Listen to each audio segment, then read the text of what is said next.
Resnick and his book somewhere online and said, why don't you see if you can get him to come and talk? And I did. So look at that job. So we are, so thanks for coming. He has some of his books here. The library purchased all those books, all about caregiving, different types. I took them all out, so if anybody wants one of them, you can have one, but I gotta return it first so I don't get in trouble if you don't return it. And I had something else to say. Oh, and the library is co-sponsoring this, and River Court is late, but they're bringing desserts, so they're gonna be out there, so desserts afterwards. Okay. So that's all I have. This is Mark Resnick, and I'm very interested in this topic myself personally, which we've talked about, so thank you. Thank you. Can everybody hear me okay? Yep. So I have a microphone, I'm happy to use it, but if you can hear me, we're good? Yep. Okay, terrific. Well, my name is Mark Resnick. I'm from Walpole, Massachusetts. I should say I live in Walpole, Massachusetts. I grew up on the South Shore in a town called Norwell, Mass. Anybody from the South Shore? Hingham, Situate, Cohasset, Hull? Nobody. I usually get one. Okay, so that's okay. It's great. It's like this area too. It's very like quiet, small towns. You know, good high school, good sports. You know, everybody's kind of involved and all that good stuff. So you didn't miss anything. Come on in. Someone has to be last, right? No, you won't trust me. There'll be somebody else. Yeah, so I grew up in Norwell, Massachusetts. I had a kind of an unusual upbringing because my mom moved out of the house when I was 7 years old. Not my dad, my mom.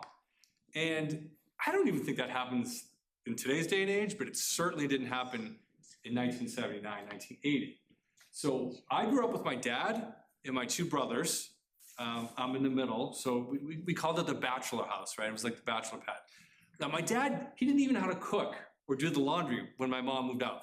It was a wild little time, but he figured it out. My dad did a great job raising my older brother, my younger brother, and he just, you know, he learned how to cook, he became quite good at it, and he just found his way taking care of us. So again, divorced parents, not a big deal. Growing up with your mom, growing up with your dad without your mom, a very big deal. And that would kind of, I'm not gonna use the word haunt, but not having a mom in the house definitely had lifelong implications, probably to this day. Now, I should have said this. This is what I always start in the beginning of my talks. Every talk I give is a little bit different. It's kind of got the same nuts and bolts, but invariably, one thing almost happens every talk. It's a very emotional talk for me, even though my dad passed away in 2021. You know, it's still raw. So if I start to get off kilter and, you know, kind of, you know, not break down, but lose a bit, just put your hand up and ask me a question. All right, anything. Sports, TV personalities, favorite movies, whatever. That'll just get me back on track, because I can almost guarantee you it's gonna happen. Okay, so I grew up with my dad. He was my hockey coach for, oh my God, I don't know, a long time. He coached all of my brothers. He played hockey himself. So I grew up with him. I lived with him for the first 22 years of my life. He was my coach. And then after college, I was in business with my dad for 14 years. So we were pretty tight, right? Never mind him driving me to soccer and all that stuff. And, you know, I went to school an hour away from where I lived in Norwell because they didn't have a hockey team at the time. They didn't have a high school hockey team. So I went to Severian Brothers High School, and that was an hour each way with traffic. So we had a lot of car time, a lot. But I gotta be honest with you, I never really felt like I truly knew who my dad was until he got sick, which was in 2014. It sounds hard to believe, but I think he was so busy trying to raise us, and I was a teenager and all this, I just never really got the opportunity to learn his story, to the point where, so my dad's, I knew my dad was raised by a single parent as well. In this case, it was his mom. Because my grandfather, who I never met, in fact, I never even knew his first name until my dad got sick, because he never talked about him. My grandfather was an alcoholic and a gambler. So he got booted pretty early, thank goodness. But the similarities that my dad and I shared didn't come out until he got sick, which I found, you know, pretty fascinating. So let me go through a couple things. I'm gonna tell you my story. Definitely gonna leave room for questions at the end, and then we're gonna definitely talk about caregiving. My dad was diagnosed with a kind of a hybrid Lewy body dementia and Alzheimer's. Unlike a lot of people with Lewy body, my dad had hallucinations, but he wasn't violent or physical.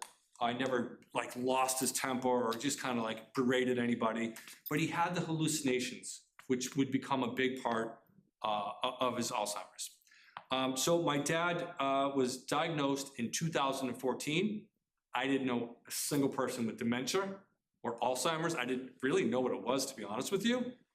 None of us did. All we knew that it was an average life expectancy of 7 years, and which kind of played out exactly right. But we had no idea. For the first, I would say, 4 years of his disease diagnosis, he was pretty normal. He was normal. He could cook, drive, take his meds. He was the cook in the family, so he cooked for my stepmom. Yeah, it was, he could still come to my kids' hockey games and hang out with us. You knew something was a little off because his jokes kind of went, kind of started to forget his jokes a little bit, his go-to jokes that we heard our entire lives. But things started to change probably, I would say, maybe year 5, maybe year 5. I think it was 2017. Anyways, my dad, like I said, had hallucinations.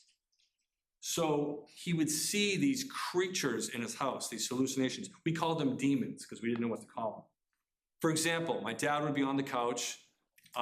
He would be looking over at his treadmill, and he would see like what he thought was a creature, a demon. And they didn't obviously harm him. He didn't really get too upset, but they scared my dad.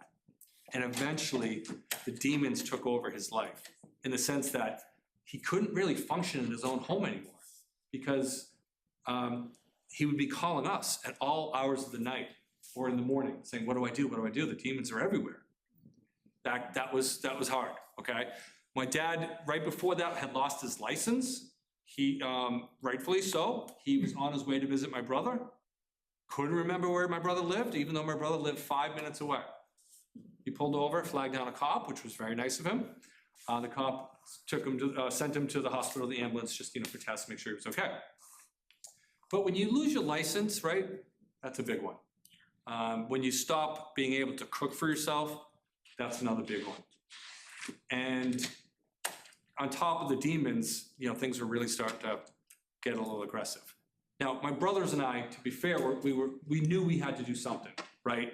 We knew we were gonna put him in a memory care unit eventually, but we didn't have any plans whatsoever.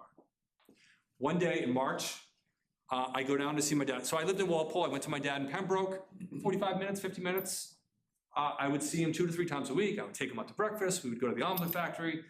Then I'd make sure his meds are all set, And on this particular day, I come in through the sliding glass doors, and normally he's in the couch. And this time he's like literally like sitting right in front of me at the kitchen table, kind of like, woo, not there. And I said, Dad, are you okay? What's up? And then he kind of snapped out of it, right? He was like, oh, thank God you're here. The demons are everywhere. I said, that's it. We're out of here. No plan whatsoever. Let's go, pack your bag. You're coming home with me. What? I don't know where that came from. Just like, it seemed like the right thing to do, right? Dad, you're coming home with me. Now, my stepmom was a night owl, so she kind of stayed up late and got up late. So they had very conflicting lives, which wasn't good for Alzheimer's. My dad was alone, not all day, but a good part of his day. So I left her a note. I called my wife. I said, honey, good news, bad news. I'm on my way home early. Bad news is I'm taking my dad with me. What? No plan whatsoever. I just knew I had to get him out of there. And that set the clock. That was the clock 10 days with Dad. That was the clock to find an assisted memory facility for my dad. We were really into overdrive at that point. But I gotta tell you something. As soon as I took him out of his condo, the demons were gone. Never had another demon. He hallucinated still. For example, across the street, my neighbors had those little plastic flamingos in their yard. And my dad would be like, oh, that's really cool. Your neighbors have flamingos. Like he thought they were real flamingos. So he definitely saw things and hallucinated all throughout his entire journey, but he never had another demon again. So I felt good about that. It was a long 10 days. It was also the greatest 10 days of my life. It was the greatest blessing of my life to have those 10 days. It was the greatest burden of my life and the greatest blessing. And let me tell you why. So we did find an assisted living place, happened to be right next door to Walpole and Sharon, which is fantastic. But during those 10 days, I got to see what was going on behind the scenes. I got to see his nighttime activity. I had to sleep in the same room with him because obviously, not obvious, but to get to the bathroom, to the camera here, he would get to the bathroom and then he would come out of the bathroom, and instead of going right to the room, always would go left to right, no matter what, every single night. Even though it was right there, it just wasn't in his scenario. It wasn't in his lifestyle. Here's what I tell everyone about Alzheimer's, which we learned from my dad on one of the 10 days with us. He said, Mark, I want to tell you about my time machine. I said, your time machine? He said, yeah, I have a time machine in my kitchen. It's really cool. You get in, you go in this box, and you push a button, and boom, I'm in Quincy with my buddies. Or boom, I'm in the Boston Garden. Or boom, I'm in Nickerson Field sneaking into a Patriots game. So with Alzheimer's, with dementia, right, there's no new memories going into the vault. Nothing. There's nothing new. It's all what they have in the past. And my dad, he told me about the time machine. I'm not making this up. This is what his told me. They bounce between worlds, from the past to I guess, the present, right? They could remember things with such clarity from 40 years ago, but not remember what they did 30 seconds ago or 10 seconds ago. That's Alzheimer's. That's what I tell everyone. That's a good way to describe it. Until one day, so he's having fun with the time machine, bouncing back and forth, and then one day he says, he looks at it and goes, well, what is this thing doing in my kitchen? Yeah. Like, you know what I mean? It's like, before it was cool, now it's like, I don't know what this is for. It's like when you keys, they say, what are these for? They're my car keys, but they don't know. At some point, they start to forget what the basic things are for. So my dad told us about his time machine. He told us about his, imaginary dog. He would start feeding the dog under the table. It was just such a terrific week. My dad took care of me, right? He raised me. He did the cooking. He did the cleaning. And this was such a role reversal. It was I was the ultimate sandwich parent, right? I was stuck right in between taking care of my dad and taking care of my little guys when they weren't that little. But, and I would cook for him every night. And it was so wonderful because we would make the same meals that he used to make for us. Like meatballs or meatloaf or whatever, and salmon or chicken. And those 10 days,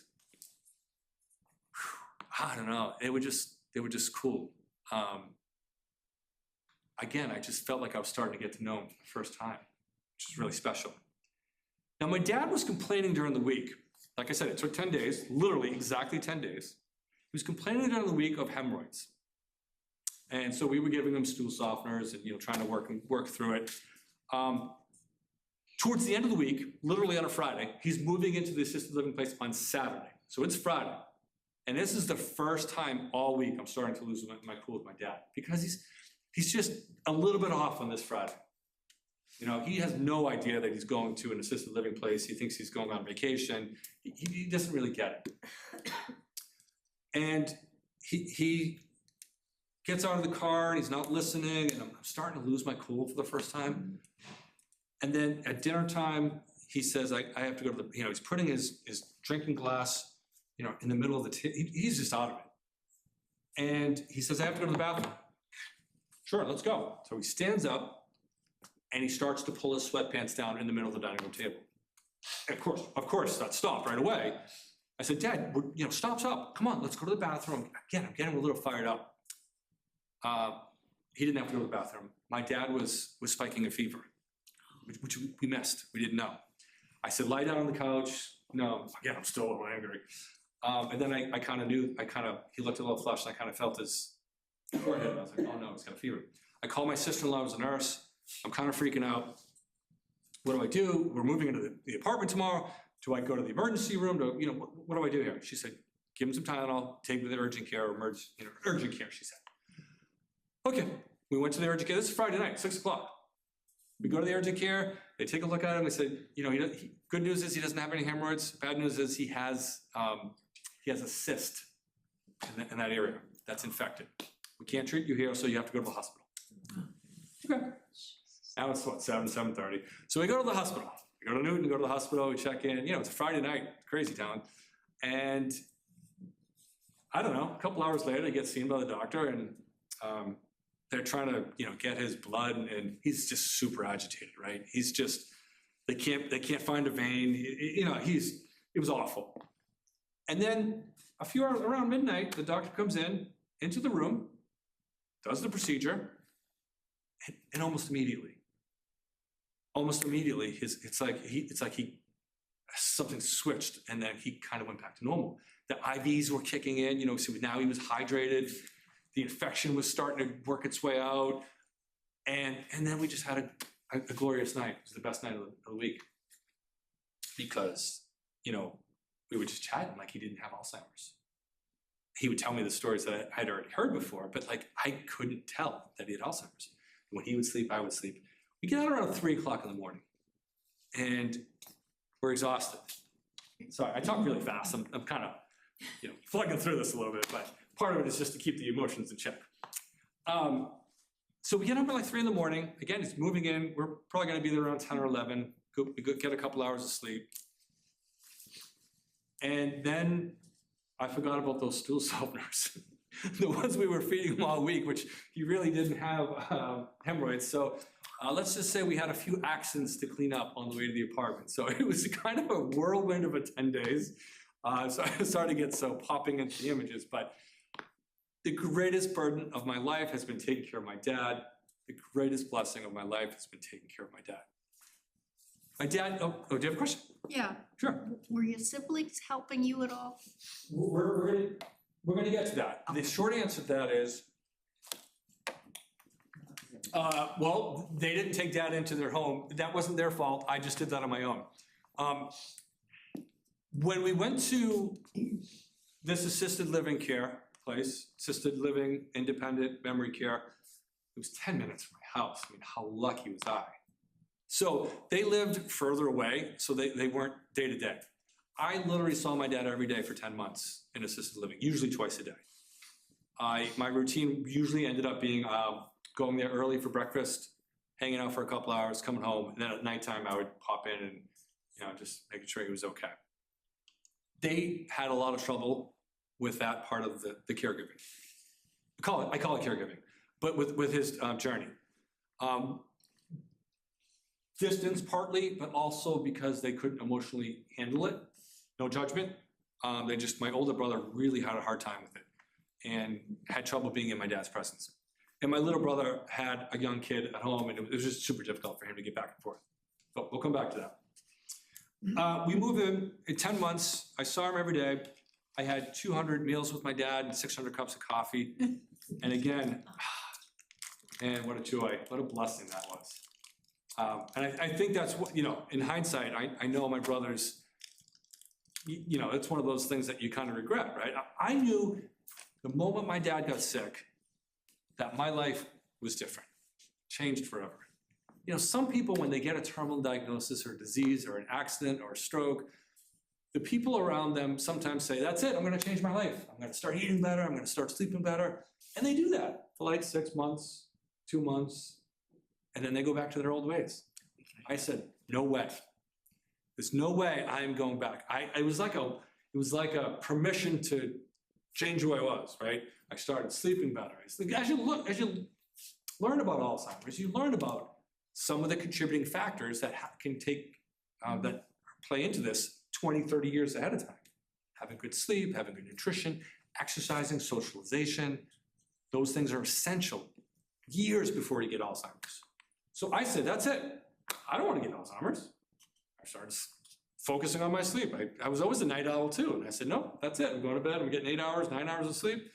I started exercising, which I hated and still do, but I still walk every day. And other things too in my life happened between the time my dad got sick and especially when he went into assisted living. My dad kept saying to me, there's something wrong with me.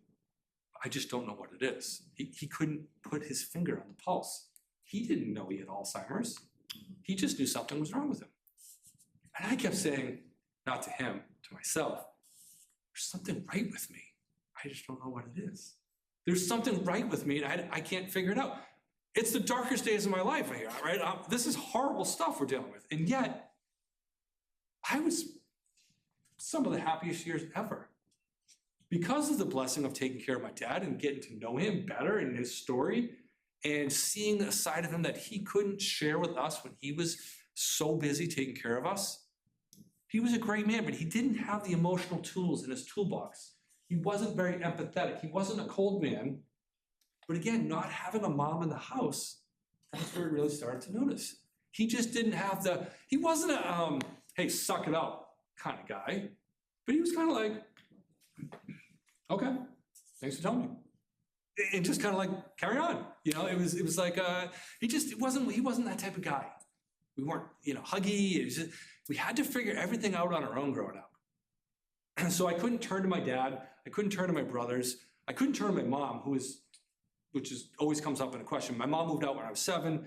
Obviously, they divorced. We went back and forth between South Boston and Norwell for a few years. And then then she didn't fade from my life, but she was never really in my life. She was, I played hockey my entire life. Out of the thousands of games I played, I think she saw me play 5 times. So she wasn't really part of my life. She wasn't there on prom night or parent-teacher night. And I'm not trying to throw her under the bus. My mom had her own emotional, mental health issues to deal with. But I'm a kid. I don't know any better. So it's hard, it's hard not to, I don't want to say put a grudge on it, but yeah, we kind of did. My 2 brothers don't really get along with her. They don't really have much of a relationship. Again, my older brother was like, it's all your fault. And my younger brother was like, it's all your fault. And I'm doing that. So I'm like, it's nobody's fault, So my dad's journey in the 10 months, 10 days with me, 10 months in assisted living. I'm there every day. Every single day I left, I cried. And yet I'm the happiest I've ever been. I started making other changes in my life at the same time. Somebody introduced me to meditation, which was a game changer. If without meditation, it would have been a totally different story. We can talk about that later, but meditation for me has been the biggest change I've made in my life because it's allowed me not to be so worried about the little things. I don't want to say nothing bothers me. Of course it does. But nothing like it used to be before. The traffic, the weather, the rude person in line. I can tell you some great stories about COVID because I was one of those people who said you should wear the mask. Right or wrong, I would get angry when people weren't wearing the mask. I was just an angry person, and that's gone. I also said, I kind of made some decisions that I said, this is crazy. I'm not holding on to this. Look, I think when you have one parent, you're getting 50% of the package, right? That's how I feel. This is just my philosophy. And I think you go through your life, I went through my life feeling I had only 50% of the package. I didn't have great confidence, even though I was very successful in sports and hockey and all this, everything really. I just didn't have the confidence. There was always something missing. There was like and I kind of blamed it on my parents' divorce. Not necessarily my dad, but the situation. Just the result of growing up with one parent. I kind of used that as an excuse or a crutch a lot through my life, which was wrong. And after my dad got sick, I let go of that. I let go of my grudges and my excuses and my regrets and accepted my weaknesses for what they were. And that was part of that transformation that was happening without even realizing it when something was right with me and I didn't know what it was. My dad goes 10 months and his health starts to fade. Now, Alzheimer's, dementia, you start at the base, you dip, level up, dip, level off, dip, level off, dip, level off. Sometimes those level offs can last months. Sometimes it can last weeks. If you have an accident and you get sent to the hospital, a lot of times they give you stuff for anti-stroke, anti-seizure medication, and that can mess up your Alzheimer's as well. So he had the ups and downs, but my dad's health was declining rapidly because my dad, unbeknownst to us, was also developing colon cancer. And I think, honestly, I'm pretty confident about this, the last colonoscopy he had was during the early stages of his Alzheimer's, and I don't think he could do the prep properly. Even the doctor was kind of like, yeah, it wasn't really, it was hard to tell. They missed it, but I can't blame him because he probably didn't have the wherewithal to take the, at the time, those big gallons of stuff. So my dad gets, so he's got colon cancer, and he was losing a lot of blood. To the point where he wasn't able to function, and the people at the assisted living place were saying, he needs full-time care now. And it kind of happened pretty quickly. Obviously he was blood levels were going down and down and down. But by the time he got to the hospital, when he almost collapsed, I don't know, I'm not a doctor, I don't know the medical figures, forgive me, but normal blood levels for whatever type of scale you're supposed to be at, I think you're supposed to be at I don't know, 9 to 11. Just making this up. Yeah. Something like that. He was a 5. Oh, God. And apparently 5 is really bad.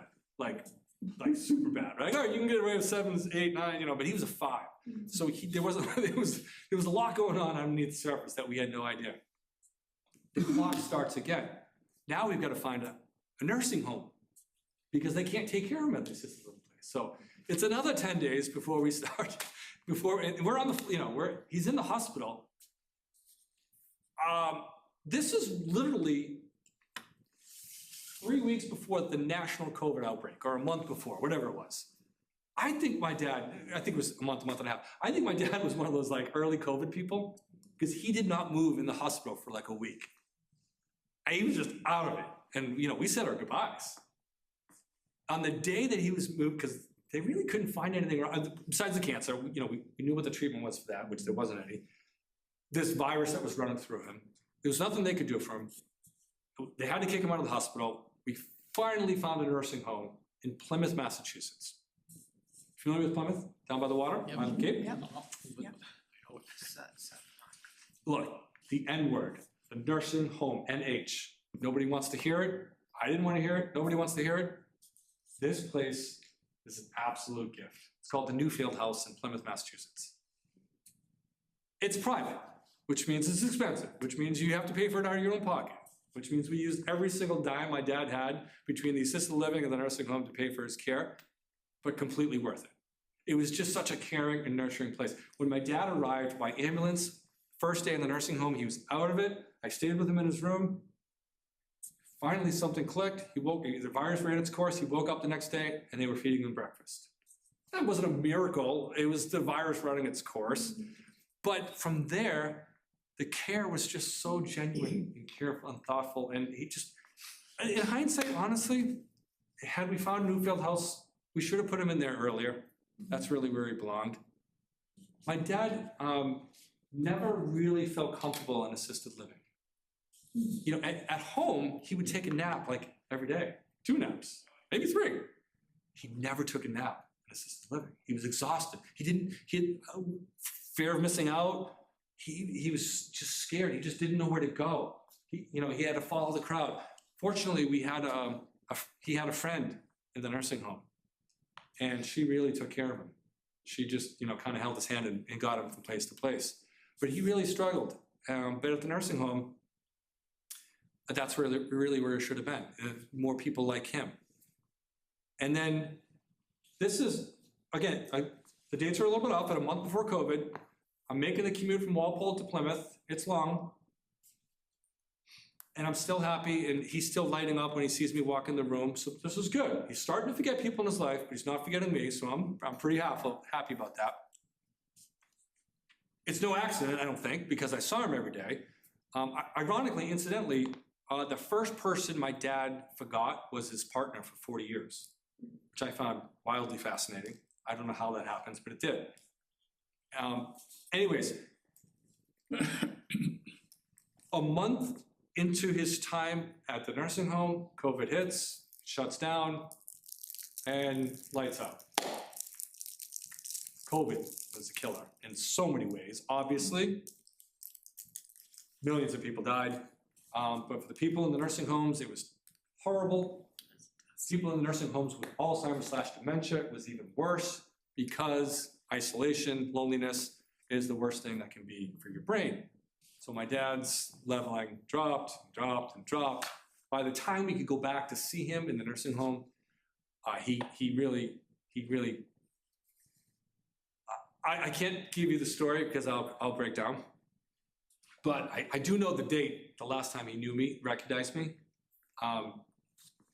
It's in the book, so you gotta read it. Must be a pub. But yeah, eventually it was over. And the cancer and the Alzheimer's combination together took over. Now the cancer ended up, again, I hate to say it, it was kind of a blessing. We couldn't treat the cancer because he wouldn't have survived the anesthesiology. He would have survived, but his brain would have been toast. So it was kind of a, they say Alzheimer's dementia is kind of like the long goodbye, right? I'm sure they probably say that with other diseases as well, but it really was. It was a long goodbye, but a good one for me. It was terrible for my brothers because I think they just couldn't deal with it. I know it bothers them. They wouldn't probably admit that. But I was like, no way in heck am I not taking advantage of every second I have with this man. So my dad passes away in the nursing home, and I'm the writer in the family, so I have to write the obituary. And I've been putting this thing off for years. I just didn't want to write it. And then when my dad was, the night before he died, I took out my laptop and I'm sitting with him in the room and I wrote it out, kind of just flowed. It was nice. It was kind of, I don't know, maybe it was just meant to be. He passes the next day. Like us people do, we post the obituaries now on Facebook, right? We don't put it out in paper. We just put it out on Facebook for all of our friends and network people to see it. And a couple things happened. My dad coached hockey, I think, for 35 years in the South Shore. He coached a lot of people. And my dad had this one kind of weird thing that he used to do when he was coaching. He would hand out a sheet of paper before every game, and it was the mandatories of hockey. It was called the 10 Commandments of Hockey, but they were actually 30.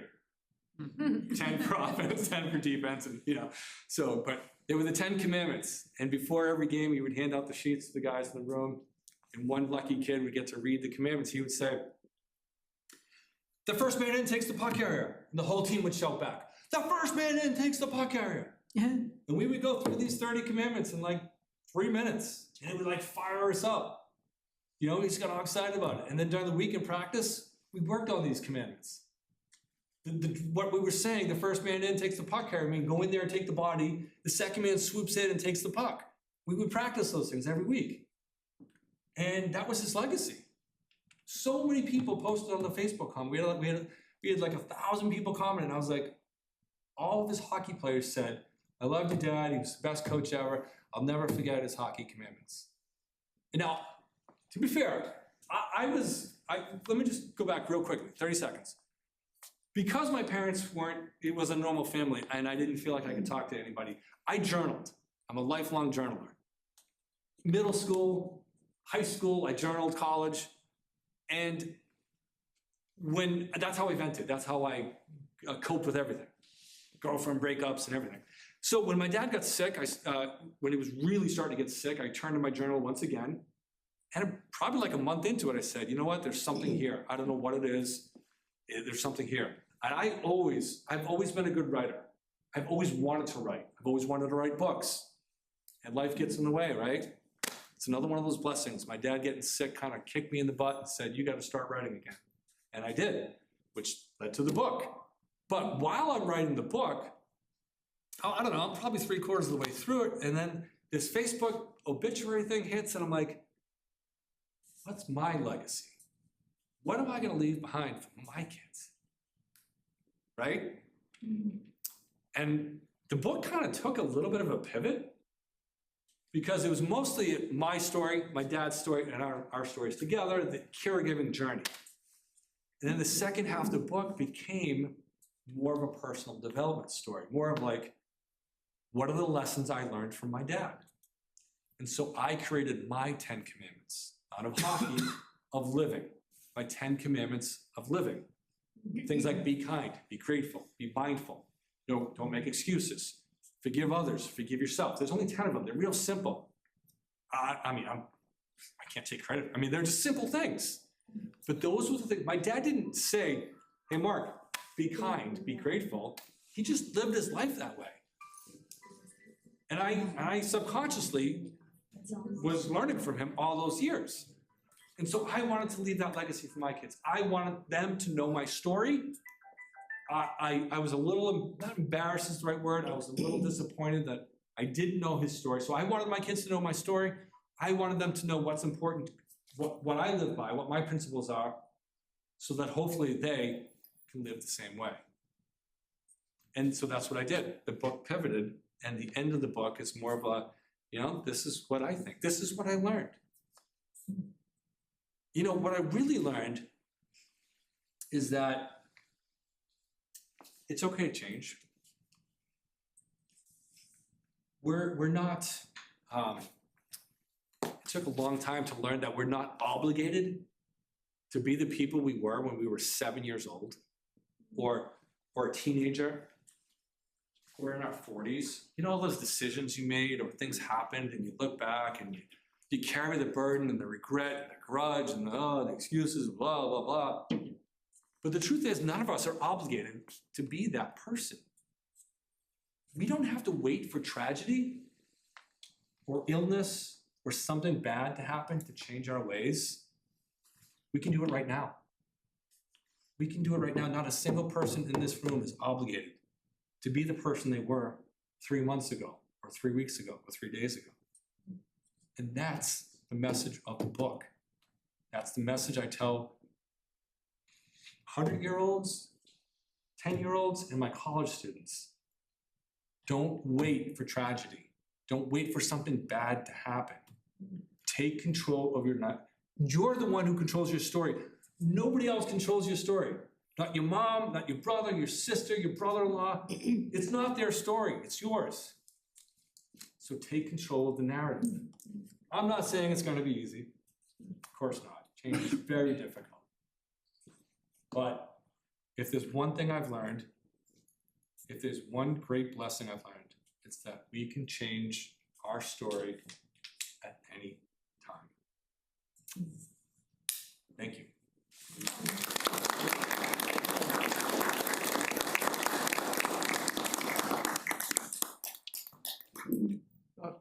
I have two questions. Let's start with one. So you described he sees his demons. Yeah. And I'm curious about how tangible that was to him. Did it seem to him that if you came in the room and stood between them, you'd be bumping shoulders with them, that they were physically present? No. And would? No. Can you say more about that? Yeah, so the demons weren't, they were present in his company. They weren't present when anyone else was around. So if I was with him, he wasn't seeing demons. He might hallucinate and see like the flamingos, or, there's ants on the floor, things like that. I didn't know you had a dog. No, the demons were only in his presence. And we have a picture of him taking a picture of the demon, just to try to show us that these things existed. He would describe them as disconfigured bodies, weird faces, and one-armed people, small little guys. I think that's where we came up with demons, the term. Oh, I was wondering, did he use the word demon? No, we did. Once we identified his solutions, that's a great question. That's a great question, because he would say the demons are everywhere. The demons are. I don't know if we gave him that term. Okay. I think the term was creatures. Creatures. And somehow it morphed into demons. I don't know why. Did he think that they would leave footprints on the rug? Were they physical? They weren't. In his mind, they were physical. They were actual little people or little objects. They were in the room. They were on the treadmill. They were on the end of the bed. They were, across the room staring at him while he was watching TV. To him, they were very real and very physical things, not spacey kind of. They were solid things to him. Once we left the condo, never saw another demon again. It was incredible. Yeah. I don't know the research behind that, like if that's the triggering, but getting them out was important. which is interesting because usually they like comfort, and when you change their environment, that's not good for Alzheimer's, but in this case, it was perfect. Yes, ma'am? I was wondering if he was on any medication that could, increase this at the time. So yes, there's medication that I can't say, nobody can say with certainty that is supposed to slow down the progression Right. of the disease. I don't think it's something you're gonna go to the bank with. Most important, I mean, there's things coming out all the time, different trials, and good news comes out all the time. I think at the end of the day, it's all about prevention. That was not my question exactly. I just wondered would medication influence what he saw at the day? Because my mother had Parkinson's and she would hallucinate from the medication. They had to cut it back. Great question, got it. Honestly, that's a great question. I don't know the answer to that. If the medication, I'm thinking that maybe. But again, once he left the condo, they were gone and the medications were still being taken. So probably a combination. Yeah, I can see the medication doing that. I think I heard you describe a moment when the first time that your dad did not recognize you. Can you tell us what that did to you? Well, I said, I remember the last time he recognized me. In other words, I would see him all the time. I could literally walk in the door and my dad could be in the far corner and he was always looking for me, right? Look, with Alzheimer's, I would see him at night and come back in the morning and he would say, "Oh, thank God, Marcus, where you been? I've been looking for you." As if I just left 5 minutes ago. So whenever I came in, he could see me across the room, he would light up and he would come make a beeline to me. After COVID, I could see glimmers of recognition throughout his time there. And then eventually when the shutdown, at one point it was 3 months. And then he was really, it wasn't the same. He wasn't sure who I was a lot of the time, most of the time. In October, the last time I saw him, I'm gonna tell you because I think I can do this. The last time, and I like the story, I don't know why, I like to torture myself. Anyways, I used to see him every Saturday after COVID and I'd say, "All right, Dad, I love you. See you next week, same time, same place." Usually I'd get nothing. So this one time, his aide starts to wheel him away and he stops. No, sorry, same place, same time. "I love you, Dad." Nothing. Aide stops to shove him away. He stops his feet, turns and says, "I love you too, Mark." That was pretty cool. That never happened again. That was literally the last time that I was aware that he knew who I was. It was so clear. "I love you too, Mark." Yeah. And he used to call me Marcus. So the fact that he said Mark was like crazy. But yeah, that was it. That was the end. Never had that glimmer of recognition. Are there anybody else in your family groups that have had Alzheimer's? Your aunts? Not that I'm aware of. My dad's family is very, very small, very small. His Resnick clan is tiny. I don't know of another person in our family that has it. We don't have a very solid history of health. I don't know what the records are in my family. It's very bad. That I don't know them. Like my wife's family, they know everything, right?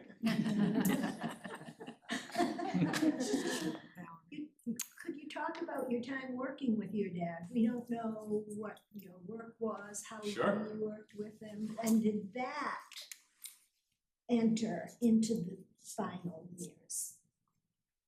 I'd like to think that the accumulation of time with my dad was maybe the reason, although again, he was with his partner for 40 years, so it's hard to say. My dad and so this is crazy. Sorry, this is crazy. My dad was in the printing business his entire life. We're just gonna call it the printing business. Eventually it morphs into branded merchandise as well, things you put logos on, right? Corporate gear. My dad's 62 years old. He finally says, "I'm done working for other people. I want to start my own business." He asked me to come join him in business. I'm like 25, I don't know. I said, "Okay, you want to start your own business? You're 62. He's like, "Yeah." It's like, okay. He didn't know how to use the computer for one thing, so he needed some help there. And then, yeah, we also brought my two brothers into the business. Never in a million years did I ever think I would be working with my dad. That was unheard of. No way. I was like, no way I'm gonna be doing this printing garbage. And then here I am working with him. And then here I am bringing my two brothers in. It was obscene. So we were partners for 14 years. And my two brothers were with us. But any family businesses in the room? Anybody? They're tough. My dad and I never had a problem working together. We before the brothers came in, we saw each other 3-4 times a week, had lunch. I spent a lot of time with my dad. So maybe that was why I was the last to go. I'm not sure. But when I left my family business, yeah, it was tough. I don't remember where I was going with that. But so we were very close. We were very close. Now, he was very close to my youngest brother too. Not so much my oldest. They had a little, love-hate thing going on because he was the oldest and he took the blame for the divorce. But so we were in a branded merchandise company together, and then we were very close, very close. I don't know if Do you Nancy- remember those things at the end, or was that not part of your, At the end of his death, yeah? His time? he didn't. You mean did he remember what he did for a living? Yeah, No. Yeah. When he got to the assisted living for the very first time, they have like those little shadow boxes outside the room. right. He kind of had a. I think he used to say he was in printing, but he didn't really know what that meant at that point. Yeah, didn't know. I want to ask about his perception of time. Mhm. So in the assisted living place, I think you said he was kind of anxious. He wasn't Oh, yeah. settled there. He didn't know that he was in assisted living. He didn't know what was going to happen tomorrow. Yep. When you moved him to nursing, that anxiety went away, if I understood you right. Well, I And I didn't- wondered if it was the change, or was it also that I think a person goes through a sequence of altered perception of time to, you know that there is a tomorrow and you think about it, you have some worries about it, you get to where you don't know that there's a tomorrow. All you know about is right now. And I wonder if that's what happened when he went to nursing care. Was he just down to where he was experiencing what's going on right now and it was okay, or it wasn't? I don't think he ever had a great sense of time from the moment he stepped into assisted living. He had no concept of days or hours or weeks. Like I said, if I was walking side by side with him and I stepped back for a second to say hi, and I came back out, he'd be like, "Oh, hey, where'd you go?" Like I had left for an hour or whatever. He had no sense of time in the nursing home or the assisted living.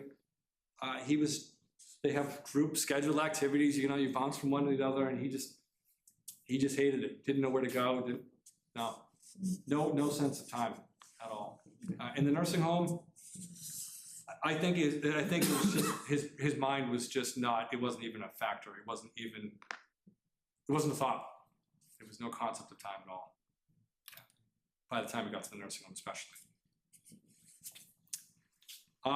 A couple quick things. I don't want to keep you here all day. I do have a couple books. After my book with my dad, a couple other caregivers asked me to write a book with them. This book is an anthology or collection of caregiving stories. It's not Alzheimer's, it's everything. All the, paralysis and mental health and alcoholism, cancer, all of it. So each chapter is a different story told by a caregiver. And again, the same theme is caregiving is simply the greatest burden and the greatest blessing of your life. It's caregiving month, right? Caregivers are known to be the invisible patient because they're the ones giving their lives to their loved one. They're sacrificing sleep. They're not going out to see other people. They're sacrificing their self-care. They're not going to their own doctor's appointments. They're lonely. They feel invisible. I'm sure some of you are caregivers in this room. It's a massive toll on the body, right? And so we're just trying to tell people that you're not alone. We see you. You're not invisible. And there's nothing that any of us can't endure in the name of love. That's what the stories are all about. It's what they had. Yeah, some of the details, they're hurtful or sad. But almost every single person in that book, except for one, had silver linings and blessings. And that's what we're trying to remind people, right? We have to focus on positives and the blessings because I don't know any other way to say it, guys. I really don't. You can't convince me otherwise. It is a hell of a burden and it's a hell of a blessing. I only met one person. I think she would say it was still kind of a blessing, even though her mom was nasty to her to the very end. I just don't know, that's the only way I can describe it. It's just a great blessing and a great burden. Do you agree? There's caregivers in the room, I mean, so anyways, I have 2 books, I have some cash and I have some credit cards. I really appreciate your time. I love talking about caregiving and sharing my dad's story. Not because I want to talk about myself, I just think it's that important to realize that we're not alone in this journey. So, thank you, Megan, for having me. I'm so grateful. Thank you. Thank you.